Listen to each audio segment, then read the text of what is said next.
Hi guys, kakain na naman tayo ng empanada. At ito pa rin ako, lumabas lang kami. Pero this time, binili namin tong empanada na to sa Plaza Burgos. Isko po sa pusa ko. Dugyot na. Ano kaya? Yung ano nila, yung wrapper nila lasang rice. Lasang bigas. Sunog na repolyo.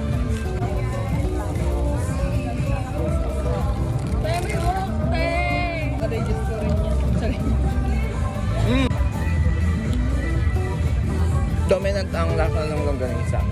Yung kanina dominant ang seasoning.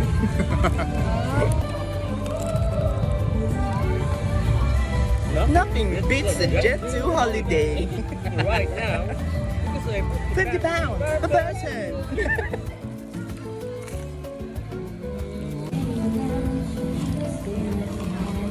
Pagdating sa gitna, malaki yung repolyo.